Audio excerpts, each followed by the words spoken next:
Praise the lord. ఈరోజు దేవుని వాగ్దానము, నీ ప్రాకారములలో నెమ్మది కలుగునుగాక, నీ నగరులలో క్షేమముండునుగాక. కీర్తనల గ్రంథము 122వ అధ్యాయము 7వ వచనము. సహోదరి సహోదరులారా, ఈ వాక్యం దేవుడు మన గృహాలకు, మన కుటుంబాలకు మరియు మన దేశానికి ఇచ్చే అద్భుతమైన శాంతిని మరియు సంపూర్ణ భద్రతను వివరిస్తుంది. భక్తుడైన దావీదు యెరూషలేము క్షేమము కొరకు ప్రార్థిస్తూ పలికిన ఈ మాటలు ఈరోజు మన జీవితాలకు గొప్ప ఆశీర్వాదకరంగా ఉన్నాయి. మన ఇల్లు ఒక ప్రశాంతమైన ప్రదేశంగా, మన నివాసం క్షేమకరమైన చోటుగా ఉండాలని దేవుడు ఆకాంక్షిస్తున్నాడు. ఈ వాక్యాన్ని లోతుగా అర్థం చేసుకోవడానికి దీన్ని 2 ప్రధాన భాగాలుగా చూడవచ్చు. మొదటిగా, నీ ప్రాకారములలో నెమ్మది కలుగునుగాక అని అన్నాడు. ఇక్కడ ప్రాకారములు అంటే ఒక ఇంటికి లేదా పట్టణానికి చుట్టూ ఉండే గోడలు. ఇవి రక్షణకు గుర్తు. అయితే కేవలం గోడలు ఉన్నంత మాత్రాన నెమ్మది ఉండదు. దేవుని ఆశీర్వాదం ఉన్నప్పుడే ఆ గోడల మధ్య నివసించే వారికి మనశ్శాంతి లభిస్తుంది. నెమ్మది అనేది మనిషి హృదయానికి అత్యంత అవసరమైనది. ఎన్ని కోట్లు ఉన్నా, ఎంత పెద్ద ఇల్లు ఉన్నా, హృదయంలో నెమ్మది లేకపోతే ఆ జీవితం భారంగా ఉంటుంది. లోకమిచ్చే శాంతి పరిస్థితుల మీద ఆధారపడి ఉంటుంది, కానీ దేవుడు ఇచ్చే నెమ్మది పరిస్థితులకు అతీతమైనది. ఉదాహరణకు, నోవహు ఓడ ఒక పెద్ద ప్రాకారం లాంటిది. బయట లోకమంతా భయంకరమైన జలప్రలయం, గాలివాన, చావు కేకలు ఉన్నాయి. కానీ ఆ ఓడ అనే ప్రాకారం లోపల నోవహు కుటుంబానికి, జంతువులకు నెమ్మది ఉంది. అనగా బయట పరిస్థితులు ఎంత భయంకరంగా ఉన్నా దేవుని రక్షణలో ఉన్న కుటుంబం ఏ ఆందోళన లేకుండా ప్రశాంతంగా ఉండగలుగుతుంది. అలాగే ఐగుప్తు దేశం అంతటా చీకటి, తెగుళ్ళు, మరణం ఉన్నప్పుడు ఇజ్రాయేలీలు నివసించే గోషేను ప్రాంతంలోని వారి ఇళ్లలో వెలుగు మరియు నెమ్మది ఉంది. లోకమంతా రోగాలతో లేదా భయంతో వణికిపోతున్నప్పుడు దేవుని బిడ్డల ఇళ్లలో ఒక ప్రత్యేకమైన శాంతి ఉంటుంది. అది మనుషులు ఇచ్చేది కాదు, దేవుడు తన ప్రాకారములలో ఉంచే నెమ్మది. ప్రియులారా, నోవహు ఓడలో ఉన్న నెమ్మది గాని, గోషేనులో ఉన్న వెలుగు గాని పరిస్థితులను బట్టి వచ్చినవి కావు. అవి దేవుని ఉనికి వల్ల కలిగినవి.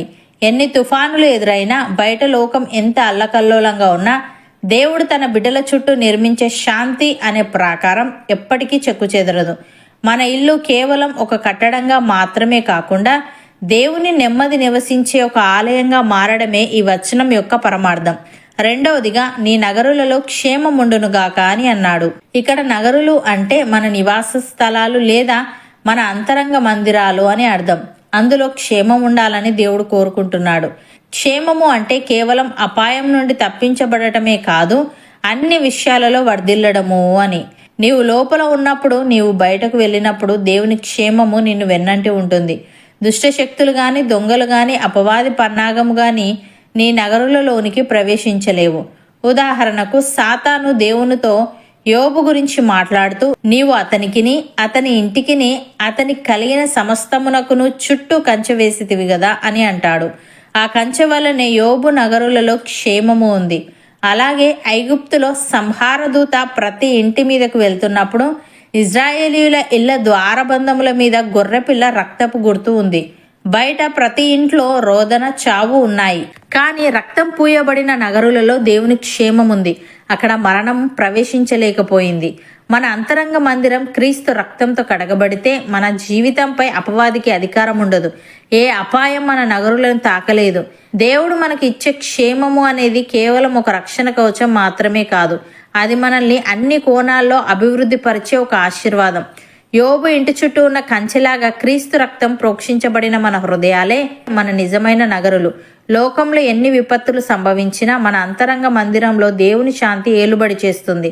అపవాది పన్నాగము గాని, మరణ భయము గాని ఆ గడప దాటి లోపలికి ప్రవేశించలేవు. ఇజ్రాయేలీల ద్వారబంధాల మీద రక్తం ఎలాగైతే వారిని మరణం నుండి వేరు చేసిందో, మన విశ్వాసమే మన జీవితాలకు ఆత్మీయ రక్షణగా మారుతుంది.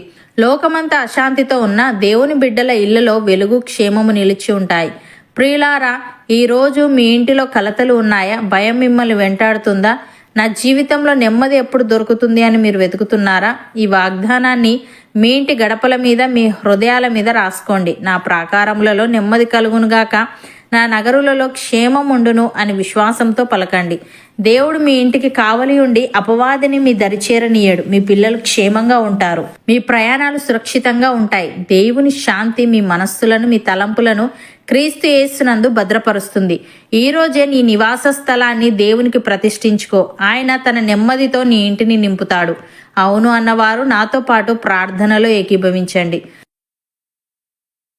పరిశుద్ధుడా, ప్రేమగల తండ్రి, మా ప్రాకారములలో నెమ్మది కలగాలని, మా నగరులలో క్షేమం ఉండాలని నీవు కోరుకుంటున్నావని, అయితే కేవలం ప్రాకారములు ఉన్నంత మాత్రాన నెమ్మది ఉండదని, నీ ఆశీర్వాదం ఉన్నప్పుడే ఆ ప్రాకారాల మధ్య నివసించే వారికి మనశ్శాంతి లభిస్తుందని, లోకమిచ్చే శాంతి పరిస్థితుల మీద ఆధారపడి ఉంటుంది కానీ నీవు ఇచ్చే నెమ్మది పరిస్థితులకు అతీతమైనదని సెలవిచ్చావు.